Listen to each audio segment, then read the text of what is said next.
नमस्कार, वंदे मातरम प्यारे साथियों। मैं विक्रम वर्मा आपका तहे दिल से स्वागत करता हूं आपके अपने YouTube channel online study with Vikram पर।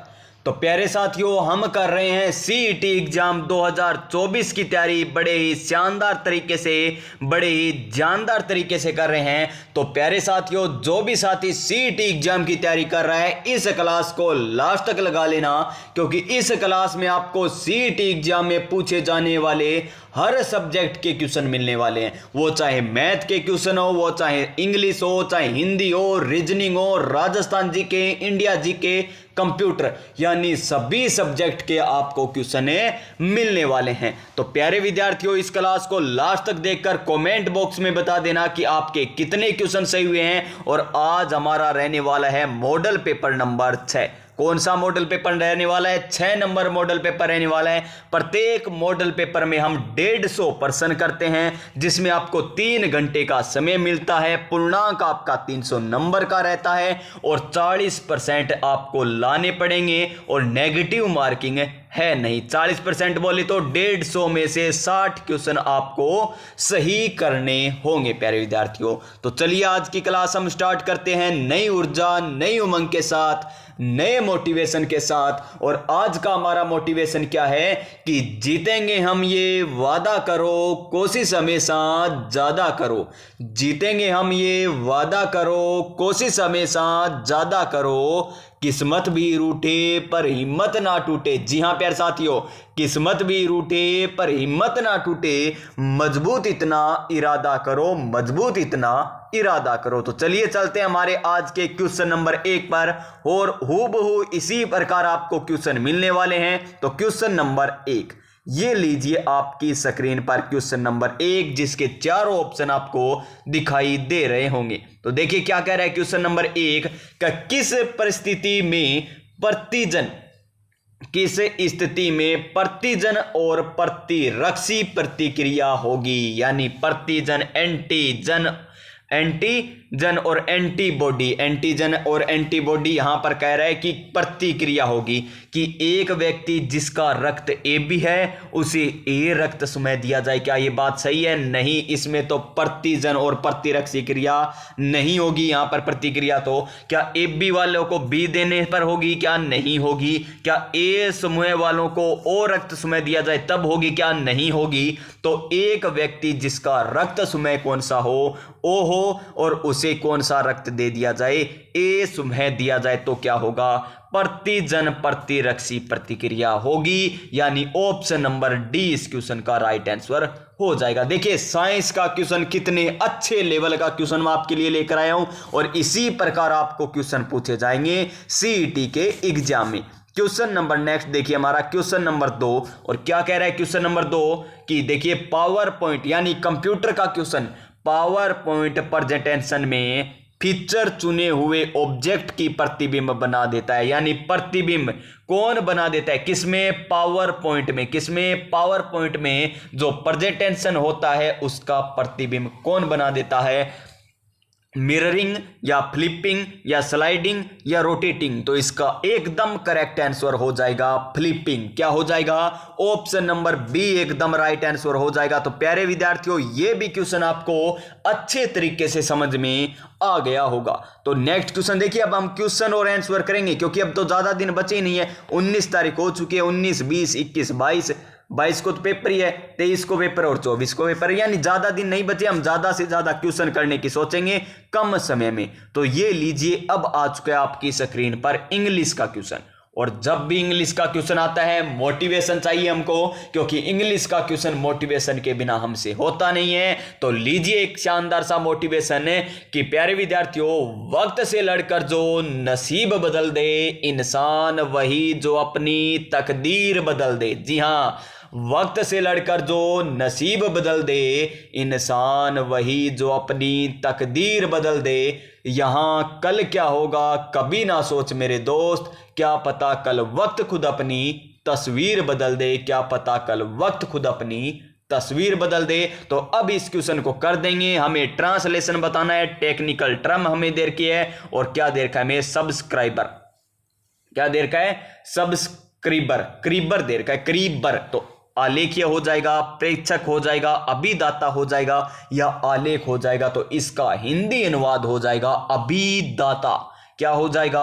अभिदाता, यानी option number C is the correct answer. Option number C एकदम सही आंसर हो जाएगा। तो ऑप्शन नंबर सी एकदम सही आंसर।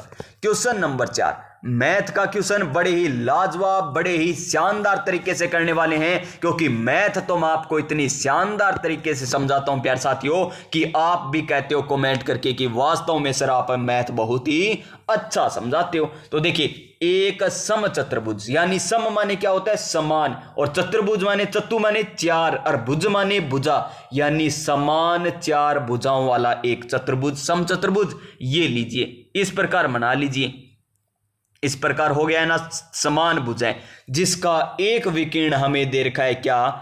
12 दे रखा है। इसका एक विकीर्ण हमें दे रखा है 12। ये मान लीजिए इसका विकीर्ण है, जिसका मान हमें क्या दे रखा है? 12 दे रखा है। कितना दे रखा है श्रीमान? है 12 दे रखा है। ये लीजिए 12। आगे देखिए, यदि उसका क्षेत्रफल 30 सेंटीमीटर है, क्षेत्रफल कितना दे रखा है? 30 सेंटीमीटर स्क्वायर दे रखा है, तो समचतुर्भुज की प्रत्येक भुजा की लंबाई होगी, यानी ए मान लीजिए, ये भी ए होगी, ये भी ए होगी, ये भी ए होगी और ये भी ए हो जाएगी। तो इसका हमें क्या बताना है? भुजा की लंबाई बतानी है। क्या बतानी है? भुजा की लंबाई हमको बतानी है। तो देखिए किस प्रकार करेंगे। देखिए, हमें समचतुर्भुज दे रखा है, इसका क्षेत्रफल का सूत्र क्या होता है? 1/2 विकीर्णों का गुणनफल, यानी एक तो ये विकीर्ण हो गया और एक दूसरा ये विकीर्ण है ना, इसका गुणनफल। तो कर दीजिए, एक का मान हमें 12 दे रखा है, दूसरे का मान अभी हमें पता नहीं, तो x ले लीजिए। इसका मान दे रखा है हमें 30 सेंटीमीटर स्क्वायर, क्योंकि हमें यही कह रहा है ना कि यदि उसका क्षेत्रफल 30 सेंटीमीटर स्क्वायर है, और समचतुर्भुज का क्षेत्रफल क्या होता है? 1/2 इंटू में विकीर्ण जो होते हैं उनका गुणनफल। एक विकीर्ण का मान हमें 12 दे रखा है, दूसरे का हमें पता नहीं, तो ये हो जाएगा ऐसे। तो आगे देखिए किस प्रकार करेंगे। इसे 6 से काटेंगे, 6 दूनी 12, और इसको हम काट देंगे 5 से, यानी दूसरे विकीर्ण का मान आ गया हमारा 5। कितना आ गया? दूसरे विकीर्ण का मान 5 आ गया। ये लीजिए श्रीमान, हमने तो दूसरा विकीर्ण भी ज्ञात कर लीजिए।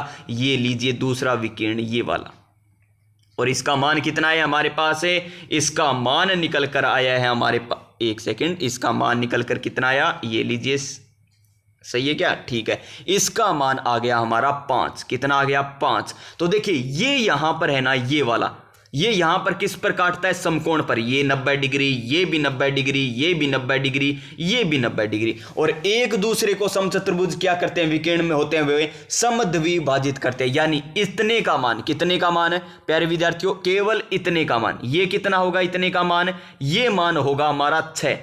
कितना होगा? 6।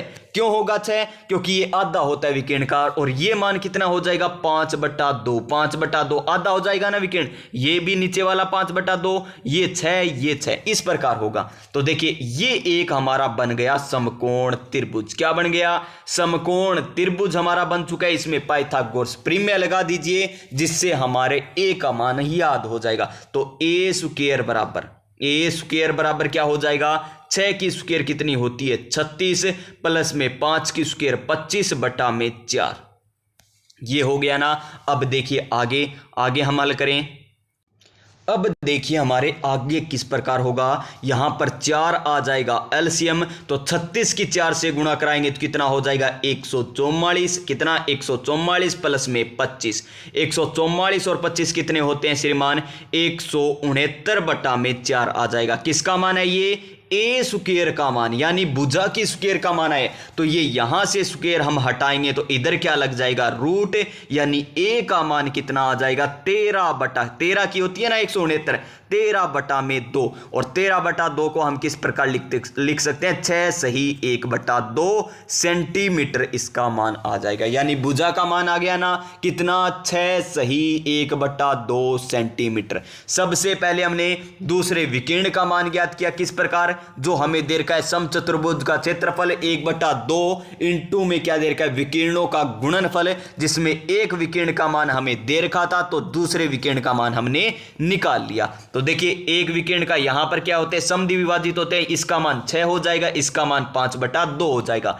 इसमें हमने कौन सी लगा दी पाइथागोरस प्रमेय, जिससे हमारा ए का मान निकल कर आ जाएगा 6 सही 1/2, 6 सही 1/2। तो सभी को समझ में आ गया होगा, यानी इस क्वेश्चन का एकदम करेक्ट आंसर बोले तो ऑप्शन नंबर ए क्या हो जाएगा, एकदम सही आंसर ऑप्शन नंबर ए हो जाएगा।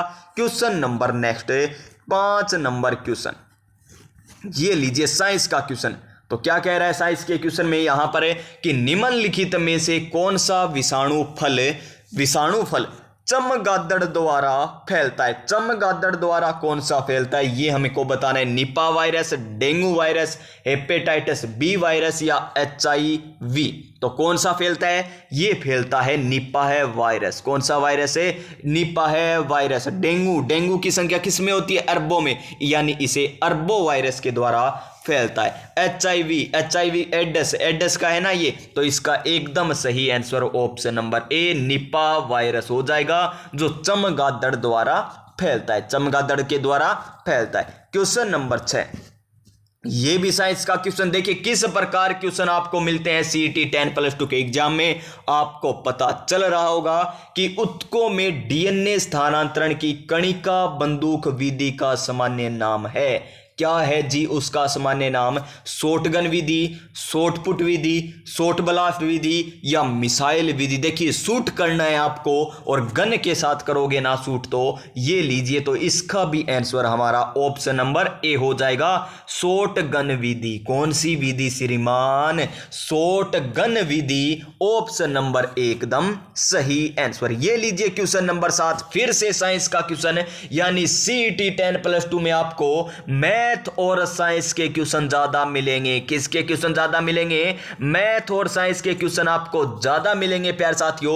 तो रट लीजिए मैथ और साइंस को अब, कि मानव जाति में कितने लिंग गुणसूत्र पाए जाते हैं। लिंग गुणसूत्र कहा है हमें, और ये क्वेश्चन किस में आया था, अब की बार CET ग्रेजुएशन में भी आया था। यही क्वेश्चन RDC के एग्जाम में भी पूछा गया था। यही क्वेश्चन प्यारे विद्यार्थियों और किस में पूछा गया था, और में एग्जाम में भी पूछा गया, लिंग गुणसूत्र कितने पाए जाते हैं। तो कितने होते हैं लिंग गुणसूत्र, 2 होते हैं। कितने होते हैं लिंग गुणसूत्र, होते हैं 2। कितने, 2 होते हैं। और टोटल गुणसूत्र कितने होते हैं, टोटल गुणसूत्र होते हैं 46। कितने, 46 टोटल गुणसूत्र होते हैं। क्वेश्चन नंबर 8, ये लीजिए श्रीमान, इंग्लिश का क्वेश्चन आ गया। हमें क्या बताना है, करेक्ट 1 वर्ड बताना है। और इंग्लिश का क्वेश्चन आ गया तो हमें फिर से मोटिवेशन चाहिए। और मोटिवेशन क्या है, मोटिवेशन है, रख हौसला वो मंजर भी आएगा, प्यासे के पास चलकर समंदर भी आएगा। थक कर ना बैठे मंजिल के मुसाफिर, मंजिल भी मिलेगी और मंजिल पाने का मजा भी आएगा। जी हाँ प्यारे साथियों, जब सरकारी नौकरी हमें मंजिल मिल जाएगी ना, तो बहुत ही मजा आने वाला है। तो अब बता दीजिए इसका 1 वर्ड, कि a person who is a uncivilised. तो इसका क्या हो जाएगा, बार्बर हो जाएगा, बारबेडियन हो जाएगा, या बारबेरियन हो जाएगा, या बारबिएसियन हो जाएगा। तो इसका एकदम सही आंसर क्या होगा, option number C, barbarian. Option number C, option number C बोले तो कटप्पा। क्या, Kattappa. Next question, question number 9, क्या कह रहा है क्वेश्चन नंबर 9, क्वेश्चन नंबर 9 हमें कह रहा है, कंप्यूटर का क्वेश्चन है कि इनपुट, स्टोरेज, प्रोसेस और आउटपुट के अलावा कंप्यूटर द्वारा किया जाने वाला 5वां ऑपरेशन कौन सा है। जी श्रीमान, हमें तो 5वां ऑपरेशन बताना है। पहला ऑपरेशन इनपुट, फिर स्टोरेज हो गया, फिर प्रोसेस हो गया, फिर आउटपुट हो गया। तो 5वां ऑपरेशन कौन सा होगा, कंट्रोल होगा, डिस्प्ले होगा, डीबग होगा, या मॉनिटर होगा। तो इसका आंसर क्या हो जाएगा हमारा, कंट्रोल। कंट्रोल करो, कंट्रोल करो, यानी option number A. Option number A होगा एकदम सही आंसर। क्वेश्चन नंबर 10 फिर से साइंस का क्वेश्चन आ गया जी। तो चलिए इस क्वेश्चन का भी पोस्टमार्टम कर देते हैं कि रोगाणु रोधक गुणों को प्रदान करने के लिए निम्नलिखित में से किसको साबुन में मिलाया जाता है। साबुन में किसको मिलाया जाता है श्रीमान रोगाणु रोधक गुणों को प्रदान करने के लिए? क्या सोडियम लोरिक सल्फेट को, सोडियम डोडेसाइल बेंजीन सल्फेट को, सल्फोनेट को, या रोंजिन को, या बाइथियोनल को मिलाया जाता है? किसको मिलाया जाता है? तो ये मिलाया जाता है बाइथियोनल को मिलाया जाता है, ऑप्शन नंबर डी। और एक तो प्यारे विद्यार्थियों ये तो हो गया रोगाणु रोधक, और एक मिलाया जाता है इसमें खुशबू। किसका? खुशबू प्रदान करने के लिए। खुशबू आएगी दूर दूर तक जब आप स्नान करोगे ना। तो ऐसी कौन सी साबुन है जिसमें सर्वाधिक खुशबू आती है? साबुन कौन सी है? कमेंट करके बताना। और ऐसी कौन सा है जिसमें वो मिलाया जाता है जिसके कारण ये खुशबू आती है? साबुन में ऐसा कौन सा पदार्थ मिलाया जाता है जिसके कारण दूर दूर यानी पड़ोसियों तक भी सुगंध पहुंच जाती है? ऐसा कौन सा कारक होता है? ये भी आपको बताना है। और ये पूछा गया है क्वेश्चन, ऐसे ही नहीं है कि अगर आप सोच लो कि ये तो सर ऐसे ही कर रहे हैं, नहीं, ऐसे क्वेश्चन थोड़ी आते हैं। पूछा गया क्वेश्चन है। क्वेश्चन नंबर 11 नंबर ये लीजिए। क्वेश्चन नंबर 11 क्या कह रहा है यहां पर? कौन सा तथ्य संबल ग्राम योजना से संबंधित नहीं है? संबल ग्राम योजना से संबंधित नहीं है। एक वर्ष में एक गांव के लिए अधिकतम 5 लाख रुपए। ये तो सही है एकदम। ये तो संबल ग्राम योजना का उद्देश्य ही है। आधारभूत सुविधाओं का विकास कार्य करना, ये भी उद्देश्य है। 40% से अधिक अनुसूचित जाति की जनसंख्या वाले गांव का चयन करना, ये भी एकदम सही है। 40% से अधिक जहां पर अनुसूचित जाति निवास करती है संबल ग्राम योजना के अंतर्गत शामिल किया जाता है। राशि को ग्राम पंचायत को आवंटन की जाती है, ये गलत दे रखा है ऑप्शन नंबर डी, जो संबल ग्राम योजना से संबंधित नहीं है। क्वेश्चन नंबर 12 ये लीजिए श्रीमान, एक और साइंस का क्वेश्चन आ गया पर्यावरण एवं पारिस्थितिकी से, इकोसिस्टम से। और ये टॉपिक तो मैंने आपको हस्तलिखित नोट्स के माध्यम से व्याख्या सहित संपूर्ण टॉपिक करवा रखा है। वृक्ष प्रमुख पारितंत्र का संख्या का पिरामिड का प्रकार होता है। किस प्रकार होता है? संख्या पिरामिड बताना है, और वो भी वृक्ष का। किसका बताना है?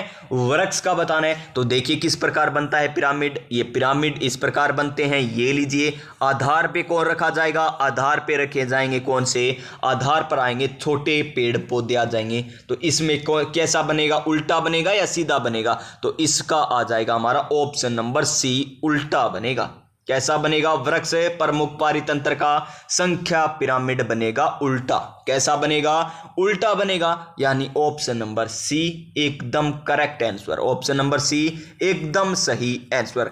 नीति आयोग का पूरा नाम है, ये इंग्लिश में कर ले तो अच्छा रहेगा ना। NITI, NITI का फुल फॉर्म हमें बताना है, तो बता दीजिए मेरे प्यारे साथियों। National institution for transforming India, यही होता है ना। तो नेशनल इंस्टीट्यूट ये नहीं होगा। क्या? नेशनल इंस्टीट्यूशन, ये ठीक है। फॉर ट्रांसपेरेंसी ये नहीं आएगा, ट्रांसफॉर्मिंग आएगा, तो ये इंस्टीट्यूट आएगा नहीं। तो national institution for transforming India, option number D एकदम सही आंसर हो जाएगा। नीति आयोग के अध्यक्ष कौन होते हैं? PM बोले तो प्रधानमंत्री होते हैं, और इसकी स्थापना 1 जनवरी 2015 से होती है। किसके स्थान पर? योजना आयोग के स्थान पर। और नीति आयोग से अब की बार 3 या 4 क्वेश्चन प्रत्येक शिफ्ट में CET ग्रेजुएशन से पूछे गए थे। क्वेश्चन नंबर 14 ये लीजिए, मैथ का क्वेश्चन है, 14 नंबर क्वेश्चन है। और इसको तो और ही बड़े मजेदार तरीके से करने वाले हैं, क्योंकि मैथ का क्वेश्चन हम बड़े ही लाजवाब तरीके से करते हैं। तो चलिए इसको हल करते हैं।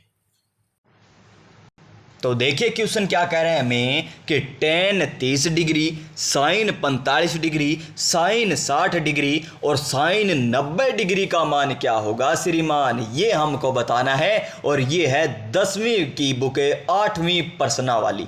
10वीं की किताब की 8वीं प्रश्नावली ट्रिग्नोमेट्री से क्वेश्चन पूछा गया। तो देखिए सबसे पहले हमें मान याद होना चाहिए tan 30 डिग्री का। तो tan 30 डिग्री का मान कितना होता है श्रीमान? tan 30 डिग्री का मान होता है हमारा 1/√3। कितना होता है? 1/√3 होता है tan 30 डिग्री का मान। लिख लीजिए तो 1/√3 हो गया। उसके बाद गुणा का निशान लगाइए। sin 45 का मान यहां पर लिख दीजिए। sin 45 का मान कितना होता है? 1/√2 होता है। कितना होता है? 1/√2। उसके बाद sin 60 का मान आएगा, यानी गुणा का निशान। sin 60 का मान होता है √3/2, √3/2। और sin 90 का मान कितना होता है श्रीमान? 1 होता है। तो ये आएगा इसका मान। तो देखिए √3 से √3 कट जाएगा, यानी 1/2√2, 2√2 हो जाएगा। 1/2√2 इसका आंसर आ जाएगा। यानी कौन सा ऑप्शन हो जाएगा? ऑप्शन नंबर सी एकदम सही आंसर। कौन सा हो जाएगा? ऑप्शन नंबर सी एकदम सही आंसर हो जाएगा। Next question, question number 15। क्या दे रखा है क्वेश्चन नंबर 15? कि रक्त में उपस्थित हीमोग्लोबिन में पाया जाता है, यानी रक्त में जो हीमोग्लोबिन होता है ना, उसमें क्या पाया जाता है? क्या कैल्शियम पाया जाता है, सोडियम पाया जाता है, आयरन पाया जाता है, या फिर श्रीमान मैग्नीशियम पाया जाता है? तो रक्त में उपस्थित है हीमोग्लोबिन में पाया जाएगा कौन सा तत्व? अप ई बोले तो आयरन, यानी लोहा। यानी अपने रक्त में, खून में लोहा है, यानी अब तो हम लोहा को खाएंगे, कभी गाटर को खाएंगे, कभी सीरियों को खाएंगे, ताकि हमारे रक्त में लोहे की मात्रा यानी हीमोग्लोबिन की मात्रा ज्यादा हो जाए। कभी नट खाएंगे, कभी कुछ खाएंगे, अब तो लोहा ही लोहा खाएंगे, जिससे हमारे रक्त में हीमोग्लोबिन ज्यादा हो जाए। क्या ऐसा करोगे? नहीं करना प्यारे साथियों। फिर ऑपरेशन कराते ही फिरोगे वहां पर। ऐसे लोहे की मात्रा बढ़ती तो हर कोई लोहे की मात्रा बढ़ा लेता अपने शरीर में। ये देखिए हमें दे रखी है यहां पर प्रश्न में आकृतियां, और इनके समान आकृति हमें बतानी है किस प्रकार होगी। तो ये देखिए क्वेश्चन को ध्यानपूर्वक देखिए। ये यहां पर हमें पहले में क्या दे रखा है? त्रिभुज दे दिया। इस प्रकार त्रिभुज है ना। फिर अंदर क्या किया? देखिए अंदर ध्यान से देखिए, नीचे हमें यहां पर उल्टा त्रिभुज बनाकर और इसको गहरा कर दिया। उल्टा त्रिभुज बनाकर इसको गहरा किया है इस प्रकार। इसी प्रकार इसमें देखिए, ये लीजिए यहां पर क्या बना दिया? एक वृत्त बना दिया गया है, और नीचे एक ऐसा ही वृत्त करके गहरा कर दिया गया है। और यहां पर देखिए हमें क्या दे रखा है? एक आयत के समान आकृति दे रखी है, और नीचे भी क्या किया? इसको उल्टा करके गहरा कर दिया गया है। उल्टा करके गहरा किया है। और यहां पर भी देखिए ऊपर इस प्रकार है, यहां पर इस प्रकार है, यहां पर इस प्रकार है, यानी ये भुजा है। तो इसको कैसे किया? इसको उल्टा कर दिया। उल्टा किया तो इस प्रकार बन गया, और इसको क्या कर दिया? गहरा कर दिया। यानी इसी प्रकार की आकृति हमें देखने को मिलेगी। तो देखिए ए ऑप्शन में देखिए क्या इसमें गहरा कर रखा है? ये बेंजीन तो बना रखी है, अंदर भी बेंजीन बना रखी है, लेकिन इसको गहरा नहीं किया। हमें क्या पागल समझा है? इतना आसान क्वेश्चन। तो श्रीमान ऑप्शन नंबर बी देखिए, यहां पर हमें अर्धवर्त दे रखा है, और अर्धवर्त को उल्टा कर दिया यहां पर है, और उसको गहरा कर दिया। तो ऑप्शन नंबर बी ही आएगा इस क्वेश्चन का एकदम सही answer. Option number B. Option number D देखिए, इसको इसने गहरा नहीं किया, ये भी गलत हो जाएगा। ऑप्शन नंबर सी देखिए, इसको इसने उल्टा नहीं किया, गहरा तो कर दिया, इसको इसने उल्टा नहीं किया। और उल्टा कैसे होता? ये होता ऐसे, ऐसे ऐसे होता ना, इसको फिर गहरा करता, तब ये आंसर माना जाता। यानी इसका एक आंसर सही है, वो है हमारा option number B. Question number 17 कि निम्नलिखित में से भारी अर्थ को प्रकट करने वाला शब्द है। भारी, भारी, भारी को कौन अर्थ प्रकट कर रहा है? रतन, नक्षत्र, गुरु या मोती? तो कौन सा कर रहा है? गुरु। कौन सा कर रहा है? गुरु। यानी गुरु सब पर भारी होगा, चाहे चेले कितने ही होशियार हो जाएं, गुरु से भारी नहीं हो पाएंगे। यानी भारी का अर्थ प्रकट करने वाला कौन है? हमारे गुरु हो जाएंगे। Option number C. Option number C. Question number 18 लीजिए श्रीमान, क्या कह रहा है क्वेश्चन नंबर 18 में? कि राजस्थान के तेबारी गांव, कौन सा गांव? तेबारी गांव में त्रिमुख बावड़ी तेबारी गांव में किसने निर्माण करवाया था त्रिमुख बावड़ी का? रानी रामरस देने यानी रानी रूपल देने, रानी भीमल देने या उम्मा दे भाटियाणी ने। तो किसने करवाया था किसने करवाया था त्रिमुख बावड़ी का निर्माण तेबारी गांव में? तो वो करवाया था रानी राम रस दे। ऑप्शन नंबर ए होगा एकदम सही आंसर। क्या हो जाएगा? Option number A.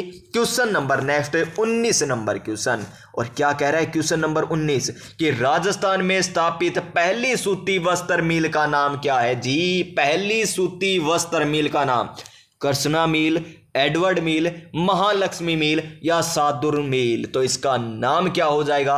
Option number A Krishna मिल। प्रथम सूती वस्त्र मिल कौन सी? कृष्णा मिल। ऑप्शन नंबर ए एकदम सही आंसर। क्वेश्चन नंबर 20 ये लीजिए, बाबू जी से पूछा गया। किससे पूछा गया? चलिए इसको देख लेते हैं, पूरा पोस्टमार्टम करेंगे इस क्वेश्चन का। तो कि निम्नलिखित में से किसे कोल्लू यानी फलोदी नया जिला का प्रमुख वार्षिक मेला समर्पित होता है? देव जी का, देव नारायण जी का तो मेला आसिंद भीलवाड़ा में लगता है, और गोगा जी का मेला तो ददरेवा चूरू में लगता है। और कहां पर लगता है? गोमगा मेड़ी नोहर हनुमानगढ़ में लगता है। और कब लगता है? भाद्रपद कृष्ण नवमी को लगता है जी। रामदेव जी की बात करें तो रामदेव जी का जन्म तो उंडो काश्मीर बाड़मेर जिले में हुआ था, और इनका मेला रामदेवरा जिसे रोनेचा के नाम से जाना जाता है जैसलमेर में बाबेरी बीज जिसे क्या कहते हैं? भाद्रपद शुक्ल द्वितीया को लगता है। तो पाबू जी एक बच गए यहां पर। तो पाबू जी का मेला, वार्षिक मेला कोल्लू फलोदी में लगता है। कहां पर लगता है? कोल्लू फलोदी में लगता है। ऑप्शन नंबर बी एकदम सही आंसर। क्वेश्चन नंबर नेक्स्ट देखिए श्रीमान 21 नंबर क्वेश्चन। क्या कह रहा है यहां पर? क्वेश्चन नंबर 21 जब राजस्थान में पहली बार राष्ट्रपति शासन लगाया गया था ना, तो यहां का राज्यपाल कौन था? बड़ा ही आसान क्वेश्चन पूछ लिया इसने, तो हमें तो अपनों ने लूटा और गहरों में कहां दम था, हमारी किस्ती वहां डूबी जहां अधीनस्थ बोर्ड ने ऐसे ऐसे क्वेश्चन पूछे थे। तो यहां पर देखिए, जब राजस्थान में पहली बार राष्ट्रपति, ये तो आपको कितनी बार बता दिया कि राष्ट्रपति शासन कितनी बार लगा है राजस्थान में? 4 बार लगा। कितनी बार लगा? 4 बार लगा है। इनकी सन भी आपको याद है ना? सन भी आपको मैंने याद करवा रखी है। और इनके राज्यपाल कौन थे चारों राष्ट्रपति शासन के समय? याद कर लीजिए। संपूर्ण, क्या ट्रिक है इसकी? संपूर्ण वेद है ना, यानी सारे वेद आप जानते ही हो। संपूर्ण वेद रघु को क्या कह रहे हैं? संपूर्ण वेद रघु रेड्डी है। बस आप ही की देरिया, बस पढ़ लीजिए इनको।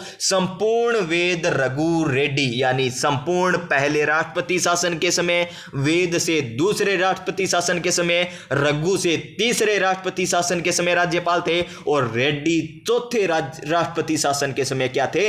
राज्यपाल थे। यानी संपूर्णानंद आ जाएगा पहले में, दूसरे में वेदपाल त्यागी आ जाएंगे, तीसरे में रघुकुल तिलक आ जाएंगे, और चौथे में क्या आ जाएंगे? M.N. चेन्नार रेड्डी आ जाएंगे। तो इसमें देखिए सरदार गुरमुख निहाल सिंह आएंगे क्या? नहीं, ये तो राजस्थान के प्रथम राज्यपाल थे, और सर्वाधिक शासनकाल वाले भी राज्यपाल थे। सबसे ज्यादा कार्यकाल इन्हीं का रहा था।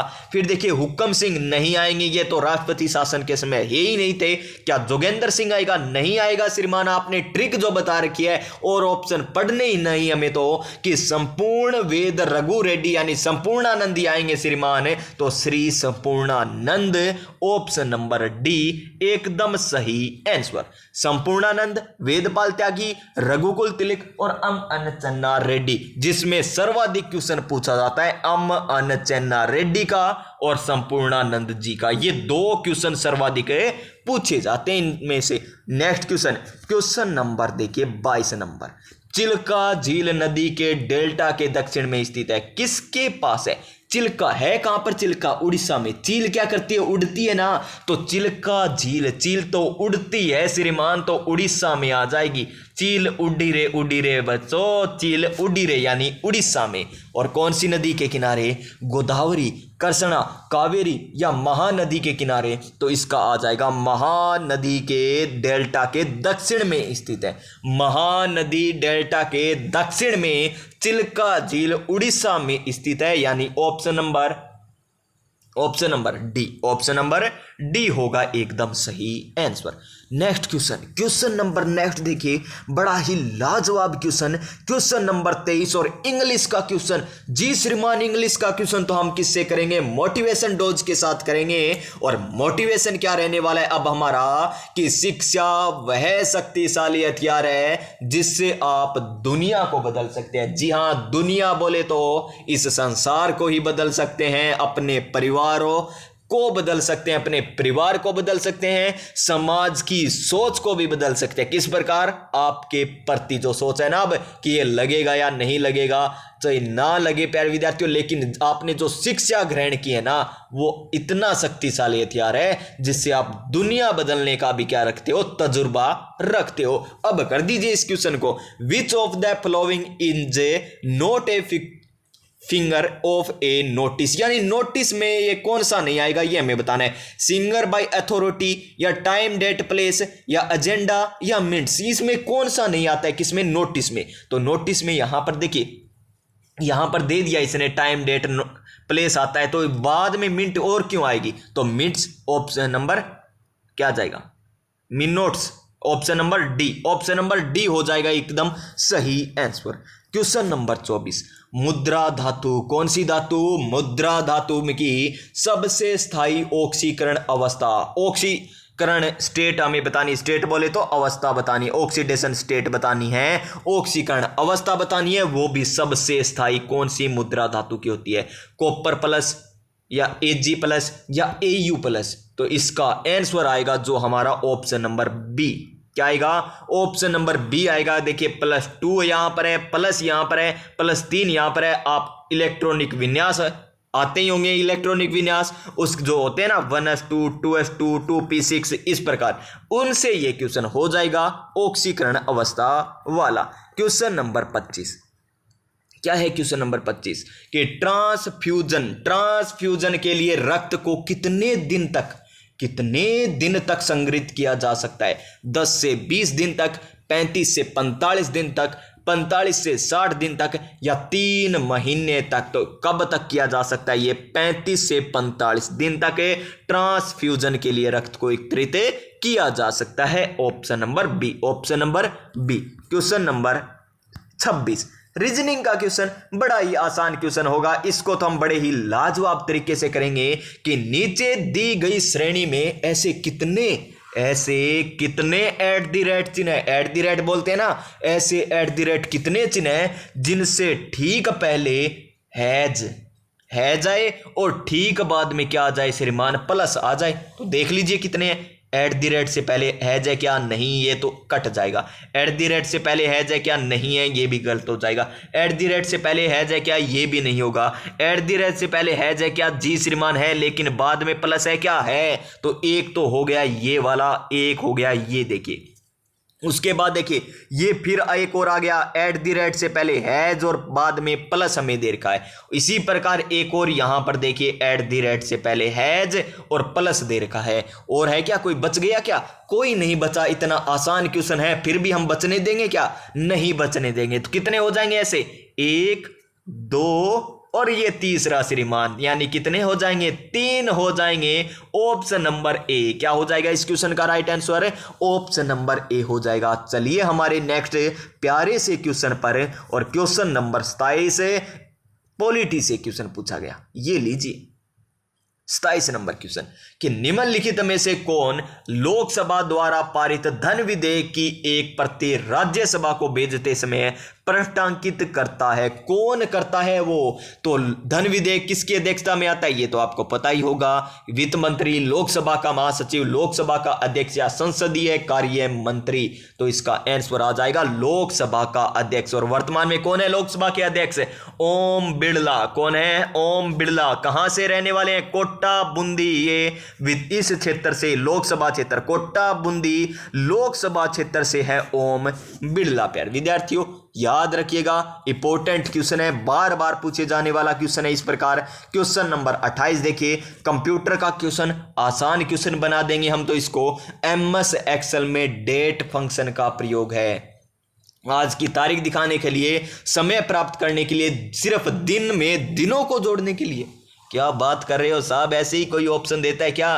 क्या कह रहा है कि सिर्फ दिन में दिनों को जोड़ने के लिए। आगे देखिए, सालों, सालों को नहीं हो, सालों, क्या है, सालों, महीनों व दिनों को जोड़ने के लिए। एकदम करेक्ट बोला रे, क्या सालों, महीनों और दिनों को जोड़ने के लिए यहां पर एमएस एक्सेल में डेट फंक्शन का प्रयोग किया जाता है, यानी option number D, option number D, option number D. Next question, question number 29, science का क्वेश्चन आ गया जी। इतने साइंस के क्वेश्चन पूछे गए सीटी 10+2 के एग्जाम में कि पूछो ही मत प्यारे विद्यार्थियों, कि क्रिक के अनुसार आनुवंशिक सूचनाएं केंद्र से बाहर की ओर, केंद्र से बाहर की ओर कह रही है, कहां, केंद्र से बाहर की ओर प्रवाह द्वारा प्रदत्त होती है। एक पंथीय, चक्रीय, द्विपंथीय या प्रतिलोम। तो किस प्रकार होती है ये? एक पंथीय प्रवाह द्वारा प्रदत्त होती है। किसके अनुसार? क्रिक के अनुसार। तो अब की बार आपसे क्वेश्चन पूछ सकता है कि आनुवंशिक सूचनाएं केंद्र से बाहर की ओर एक पंथीय प्रवाह द्वारा प्रदत्त होती है, किसके अनुसार ये कहा गया था या किसने कहा था? तो ये है क्रिक के अनुसार। किसके अनुसार है? क्रिक के अनुसार। ऑप्शन नंबर, इसका तो सही आंसर ए हो जाएगा। क्वेश्चन नंबर 30, ये लीजिए क्वेश्चन नंबर 30।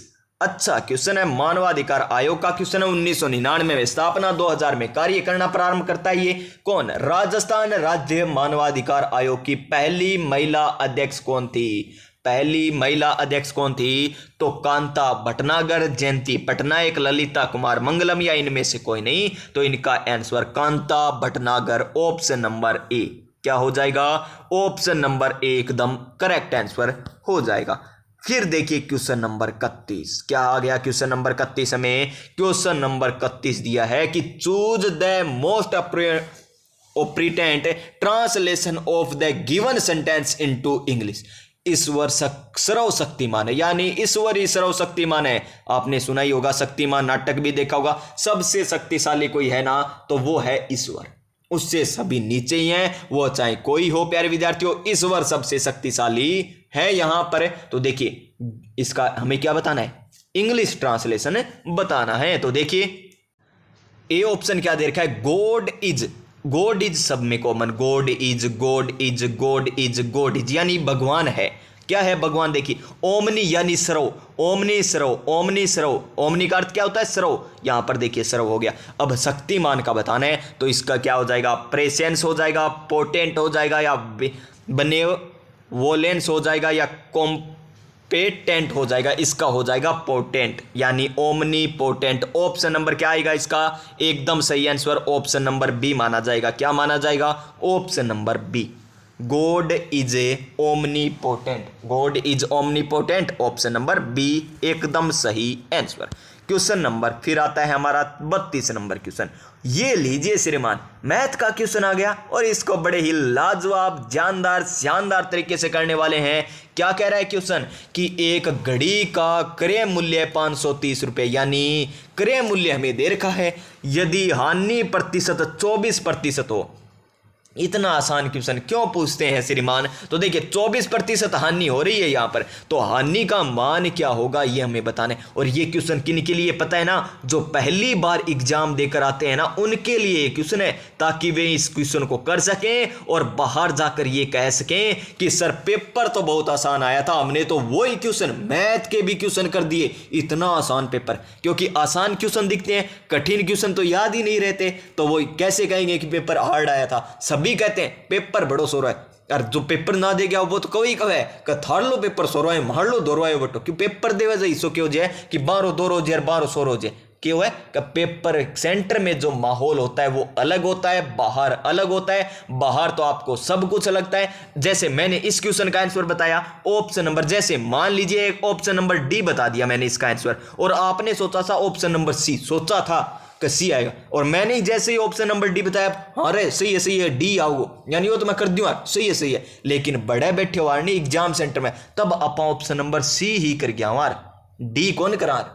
और उरे किए हो ऑप्शन नंबर डी मैंने जैसे ही बताया आपने क्या सोचा, हाँ ठीक है याद आ गया ऑप्शन नंबर डी आओगो, सी को नहीं हुआ। पहला आप सी करा फिर आप क्या सी को नहीं हो। इस प्रकार हमारा क्या हो जाता है, आंसर बदल जाता है। फिर हम कहते हैं इतना 100 रुपए पर आ रहे हो। तो बार लाइया ही करेगा आपनो क्वेश्चन करना है, बढ़िया तरीका करना है। तो देखो एक घड़ी का क्रय मूल्य 530 है, हानि प्रतिशत 24% हो। 24% की हानि हो रही है, प्रतिशत का निशान हटाया 16 बटा में लगा दिया, यानी 24 बटा में 100, यानी 100 क्या होगा क्रय मूल्य। 100 तो क्या है क्रय मूल्य, 24 क्या है हानि, यानी 100 रुपए पर 24 रुपए की हानि हो रही है। और हानि का हमें मान ज्ञात करना है, यानी 24 का ही मान ज्ञात करना है हमें। तो 100 का मान हमें कितना दे रखा है, 530 दे रखा है। तो 24 का मान कितना हो जाएगा ये हमको निकालना है। एक जीरो से एक जीरो कट जाएगी। अब 24 की गुणा 53 से करवा दीजिए।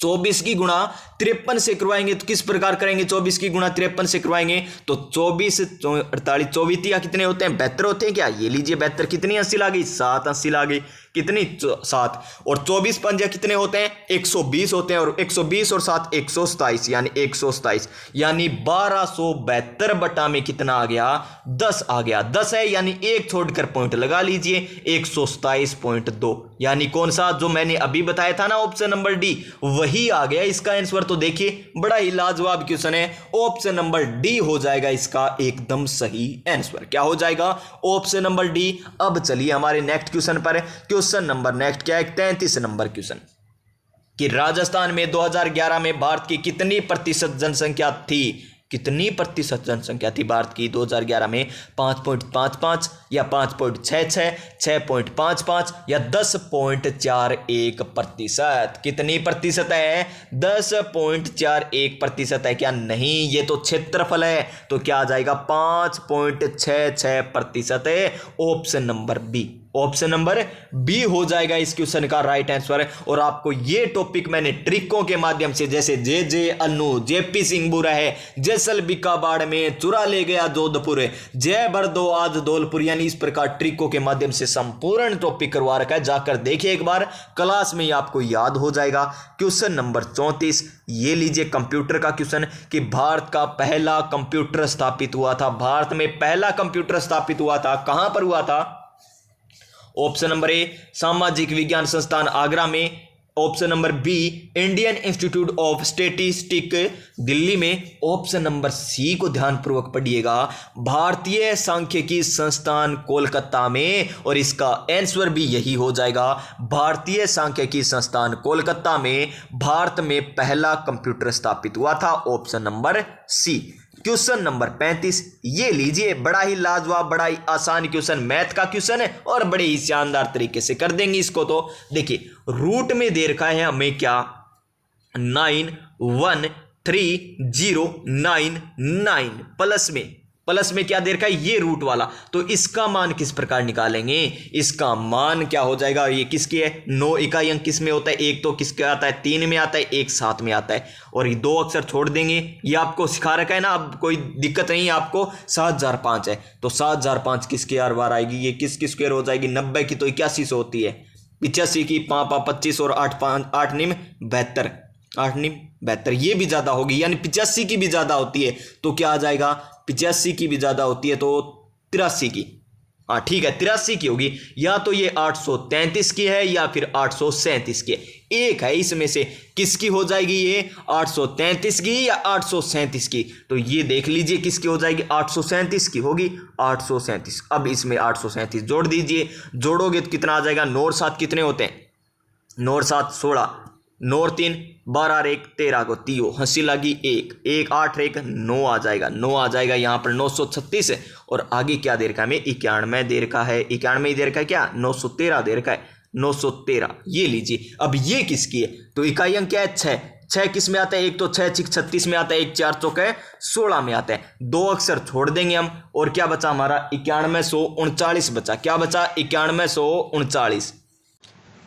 अब कितने बचे, 9139 बचा। 9139 किसकी होती है, 9139 देखिए किसकी होती है, यहाँ पर या तो 4 आएगा या 6 आएगा। तो इसमें 9139 होती है किसकी, 95 की कितनी होती है, पहले 95 की देखिए, 95 की होती है हमारी, 95 की 25 होती है और 90 90 25 होती है, 90 25, ये इससे ज़्यादा है क्या? ठीक है, बस यही आएगी 90 25, 95 आ जाएगा इधर, 95 95, या तो ये 954 की है या 956 की है, तो इसमें ऑप्शन हमें 956 दे रखा है, ऑप्शन नंबर बी।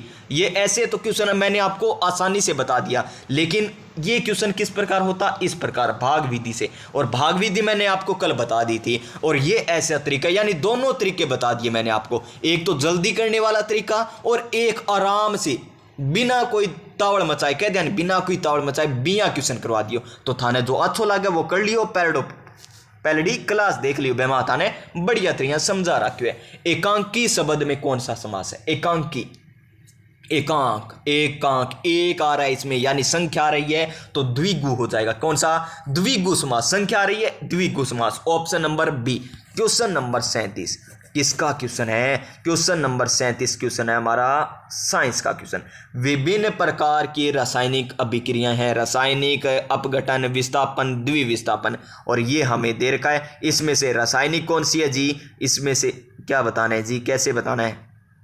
ए में क्या कौन सी? हाँ ठीक है, इसमें ये जो नीति दे रखी है ना, ये वाली आयरन प्लस वाष्प है, आगे क्या बन गया? आयरन ऑक्साइड प्लस में हाइड्रोजन बन गया। एक हमें दे रखी है सोडियम क्लोराइड प्लस में सिल्वर नाइट्रेट, तीर का निशान लगाकर दे रखी है सोडियम नाइट्रेट और सिल्वर क्लोराइड, यानी ये दो हमें समीकरण दे रखी है। हमें ये दो समीकरण हमें बतानी है कि कौन कौन सी है, पहली कौन सी है, दूसरी कौन सी है, ये हमको बताना है। तो देखिए यहां पर हमको ये बताना है, तो किस प्रकार करेंगे ये लीजिए। आयरन प्लस में क्या हो रहा है? वाष्प हो रहा है, प्लस में क्या जुड़ रही है? वाष्प, तो क्या बन गया? आयरन ऑक्साइड बन गया, प्लस में हाइड्रोजन, यानी क्या हो गया? विस्थापन। वाष्प का अर्थ क्या होता है? H2 ही होता है ना, ऑक्सीजन इसके साथ जुड़ गया, हाइड्रोजन बाहर निकल गया, यानी ये हो गई विस्थापन। एक में आ गई 3 number. Sodium chloride, sodium chloride क्या होता है? NaCl, NaCl होता है। और सिल्वर नाइट्रेट क्या होता है? सिल्वर क्या होता है? AgNO3 हो जाएगा। तो क्या बन गया? सोडियम नाइट्रेट यानी NaNO3, और क्या बन गया? सिल्वर क्लोराइड यानी AgCl2 या AgCl, यानी ये क्या होगी? ये तो द्वि अपघटन हो गई क्या? ये हो गई द्वि अपघटन, यानी द्वि अपघटन वाली हो गई। तो इसमें आ जाएगा 4 नंबर, यानी पहला 3 नंबर आएगा, दूसरे में 4 नंबर आएगा, पहले में 3 नंबर, दूसरे में 4 नंबर, बोले तो option number A, option number A होगा एकदम सही आंसर। क्वेश्चन नंबर नेक्स्ट देखिए क्या है? रेजांगला युद्ध स्मारक कहां पर है? रेजांगला, रेजांगला तो बड़ा ही आसान है। रेजांगला एक 1 लाइनर क्वेश्चन पूछा है। रेजांगला कहां पर है? लद्दाख में। रेजांगला युद्ध स्मारक कहां पर है? लद्दाख में, यानी ऑप्शन नंबर ए हो जाएगा एकदम सही आंसर। क्वेश्चन नंबर 39 घड़ियाल के संरक्षण के लिए राजस्थान में कौन सा अभ्यारण्य स्थापित किया गया? घड़ियाल, घड़ियाल यानी घड़ियाल कहां पर रहेंगे? चंबल नदी में रहेंगे, यानी चंबल अभ्यारण्य आ जाएगा। क्या आ जाएगा? चंबल अभ्यारण्य, ऑप्शन नंबर सी, घड़ियाल चंबल अभ्यारण्य में। क्वेश्चन नंबर नेक्स्ट देखिए 40 नंबर क्वेश्चन, और क्या है? अवतल लेंस द्वारा उत्पन्न आवर्धन सदैव होता है। अवतल लेंस द्वारा उत्पन्न आवर्धन सदैव होता है, कैसा होता है जी? क्या ये 1 से ज्यादा होता है, 1 के बराबर होता है, या 1 से कम? तो 1 से कम होता है। अवतल की तो आवर्धन क्या होती है? सदैव 1 से कम होती है, लेकिन उत्तल की आवर्धन क्या होती है? 1 से ज्यादा। उत्तल 1 से ज्यादा उत्तल आ जाएगा, और 1 से कम क्या आ जाएगी? 1 से कम आ जाएगी हमारी क्या? 1 से कम तो आ जाएगी अवतल की, और 1 से ज्यादा किसकी आ जाएगी? उत्तल की आ जाएगी। क्वेश्चन नंबर 41 कि निम्न में से जयपुर का परंपरागत हस्त उद्योग कौन सा है? उन्नी खादी उद्योग है क्या? नहीं है जी। थेवा कला तो प्रतापगढ़ की प्रसिद्ध है। क्या चित्रकला है? नहीं। बल्लियू पोट्री, बल्लियू पोट्री कहाँ की? जयपुर की प्रसिद्ध। थेवा कला प्रतापगढ़ की प्रसिद्ध। उस्ता कला बीकानेर। कागजी पोट्री अलवर की। ब्लैक पोट्री कोटा की और सवाई माधोपुर की। और क्या रहेगी? अजरक और मलिर प्रिंट बालोतरा बाड़मेर की। और क्या रहेगी? जाजम और आजम प्रिंट चित्तौड़गढ़ की। दाबू प्रिंट अकोला चित्तौड़गढ़ के। ऐसे सारे याद रख लीजिए बस। तो अब क्वेश्चन नंबर 42 नंबर, ये लीजिए 42 नंबर क्वेश्चन क्या कह रहा है? हमें बताना है यदि एक समीकरण इस प्रकार दे रखी है, के मूल समान है। क्या दे रखा है? हमें मूल समान दे रखा है, और इसके क्या होता है? डी बराबर क्या होता है? डी बराबर होता है बी स्क्वायर माइनस 4ac, यही होता है ना, बी स्क्वायर माइनस 4ac होता है। और मूल बराबर होते हैं तो डी का मान क्या होता है? 0, यानी बी स्क्वायर माइनस 4ac का मान क्या रख देंगे? हमें 0 रख देंगे। तो बी स्क्वायर यानी 2tc, यानी क्या हो जाएगा? 4t square c square minus का 4 ए का मान कितना है, ए का मान ये रहा 1 प्लस में टी स्क्वायर, 1 प्लस में टी स्क्वायर। सी का मान कितना है, ये रहा सी का मान सी स्क्वायर माइनस ए स्क्वायर, ए स्क्वायर ये मान बराबर 0 के रख दीजिए। अब इसको हल कर लीजिए तो 4 टी स्क्वायर सी स्क्वायर माइनस 4 के अंदर गुणा कराकर इसके साथ गुणा कराओगे तो क्या बन जाएगा, 4 सी स्क्वायर, 4 सी स्क्वायर बन जाएगा।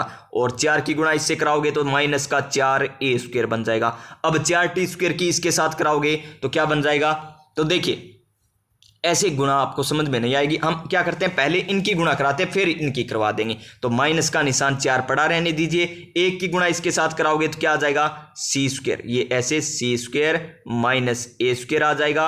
और यहां पर इसकी गुणा कराओगे प्लस टी स्क्वायर की तो ये क्या हो जाएगा, प्लस में टी स्क्वायर सी स्क्वायर हो जाएगा और माइनस का क्या हो जाएगा, माइनस का ए स्क्वायर टी स्क्वायर हो जाएगा। इस प्रकार करा दीजिए गुणा, बराबर में 0 रख दीजिए।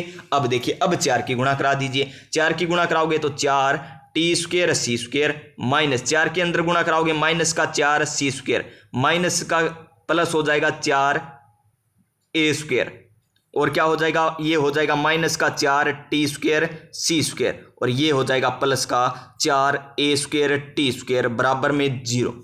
इससे ये कट जाएगा, प्लस माइनस का है। अब देखिए 4 सभी में कॉमन आ रहा है, 4 तो गायब हो जाएगा, 4 सभी से काट दीजिए, 4 कॉमन आ रहा है यहां पर। और देखिए क्या बच गया, माइनस का सी स्क्वायर बचा है, प्लस का ए स्क्वायर बचा है और प्लस का ए टी स्क्वायर बचा है। ये लिख लीजिए सी स्क्वायर ए स्क्वायर और ए टी स्क्वायर, प्लस के सभी एक माइनस का सी स्क्वायर है, इसको लिखिए। क्या बचा था हमारे पास है, माइनस का सी स्क्वायर प्लस का ए स्क्वायर प्लस में ए टी स्क्वायर बचा था, बराबर में 0 बचा था। सी स्क्वायर को इधर भेजेंगे तो क्या बन जाएगा, सी स्क्वायर बराबर में ये बच जाएगा ए स्क्वायर कॉमन आ जाएगा यानी 1 प्लस में टी स्क्वायर। ये कौन से ऑप्शन में, ऑप्शन नंबर सी में, यानी इसका राइट आंसर हमारा ऑप्शन नंबर सी हो जाएगा। क्वेश्चन नंबर 43 कि एक सुकेंद्रित कोशिका में गुणसूत्रों की संख्या एवं आकृति कहलाती है, क्या कहलाती है जी, वो कहलाती है हमारी गुणसूत्र प्रारूप, गुणसूत्र प्रारूप कहलाती है यानी क्रायोटाइप कहलाती है, क्रायोटाइप कहलाती है गुणसूत्रों की संख्या जिसमें आकृति क्या हो, सुकेंद्रित कोशिका में गुणसूत्रों की संख्या और आकृति क्या कहलाती है, क्रायोटाइप कहलाती है यानी गुणसूत्र प्रारूप कहलाती है। क्वेश्चन नंबर 44 निम्न में से कौन सी संस्था राजस्थान के औद्योगिक विकास को गति देने वाली शीर्ष संस्था, शीर्ष संस्था पूछिए तो रिक्को आ जाएगी, क्या आ जाएगी, RIICO, option number B, option number B रिक्को।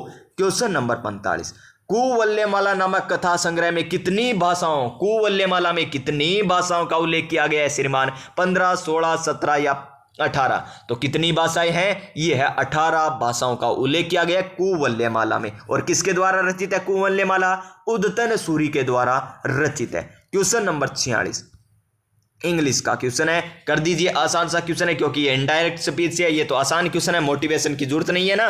तो we wish we did not have to take exam said the children, तो इसमें क्या आ जाएगा, द चिल्ड्रन सेड, क्या आ जाएगा, the children said, the children said, ये सेम है, ये भी सेम है, दे आ गया तो गलत हो गया, दे आ गया गलत हो गया, दे आ गया गलत, दैट आएगा यानी एकदम ऑप्शन नंबर डी ही बचेगा, ऑप्शन नंबर डी इसका राइट आंसर, कोई सोचने वाली बात नहीं थी। क्वेश्चन नंबर 46 में ऑप्शन नंबर डी आसानी से कर दिया क्योंकि और सभी में दैट दे नहीं दे रखा और इसमें दे रखा था। क्वेश्चन नंबर 47 प्रसिद्ध आदिवासी मेला बणेश्वर राजस्थान के किस जिले में आयोजित, बणेश्वर धाम, नवाटापुर, डूंगरपुर में सोम, माही, जाखम तीनों नदियों के संगम पर जहां पर खंडित शिवलिंग की पूजा होती है, आदिवासियों का कुंभ जिसे कहा जाता है और संत माओ जी के द्वारा जिसकी स्थापना की गई थी, option number D, option number D. Question number next ये लीजिए 48 नंबर क्वेश्चन, क्या कह रहा है कि निम्नलिखित में से तालव्य शब्द कौन सा प्रत्यय है, तालव्य में कौन सा प्रत्यय, प्रत्यय बताने, और प्रत्यय पहले जुड़ता है या बाद में, तो बाद में यहां पर जुड़ेगा, वे प्रत्यय, लव्य प्रत्यय, यह प्रत्यय या ता प्रत्यय है, तो कौन सा प्रत्यय हो जाएगा, यह प्रत्यय हो जाएगा, option number C, option number C. Question number 49 कौन सा शब्द चांदी का पर्यायवाची नहीं है, चांदी का पर्यायवाची नहीं है, हिरण्य, रजत, रूपक, रौप्य, तो चांदी का कौन सा नहीं है, चांदी का है हिरण्य नहीं है, कौन सा नहीं है, हिरण्य, ऑप्शन नंबर ए। रजत भी है, रूपक भी है, रौप्य भी है, लेकिन हिरण्य चांदी का पर्यायवाची नहीं है, ऑप्शन नंबर ए। और ये लीजिए मेरे प्यारे साथियों, इस मॉडल पेपर यानी मॉडल पेपर नंबर 6 का पार्ट फर्स्ट का अंतिम क्वेश्चन। पार्ट फर्स्ट है, प्रत्येक मॉडल पेपर हम 3 भागों में करते हैं, जिसका पार्ट फर्स्ट का अंतिम क्वेश्चन यानी 150 क्वेश्चन, 50 इसमें, 50 इसमें, 50 इसमें। अंतिम क्वेश्चन कि सरसों पादप ब्रासिका किस भाग से सरसों तेल निष्कासित होता है? पूर्ण पादप, पुष्प से, अंडाशय से या बीज से? तो सरसों के कौन से भाग से? बीज भाग से सरसों का तेल निष्कासित किया जाता है, ऑप्शन नंबर डी। तो प्यारे विद्यार्थियों, ये थी हमारी मॉडल पेपर नंबर 6 का पहला पार्ट है। और आपको किस प्रकार लगी ये क्लास? देखिए 54 मिनट में 50 क्वेश्चन के, इसी प्रकार सभी क्वेश्चन कर लेंगे हम 150 के 150 क्वेश्चन। तो प्यारे साथियों, क्लास कैसी लगी? क्लास अच्छी लगी हो तो क्लास को लाइक कीजिएगा, अपने दोस्तों के पास शेयर कर दीजिएगा, और चैनल पर पहली बार आए हो सब्सक्राइब करके जो पास में आपको घंटी के आकार का जो बेल आइकन दिखे ना, उसको दबा देना, ताकि आने वाली प्रत्येक वीडियो का नोटिफिकेशन आपको मिल सके और आप अपनी तैयारी बेहतरीन कर सके। और टेलीग्राम चैनल जरूर ज्वाइन कर लीजिए, ऑनलाइन स्टडी विद विक्रम।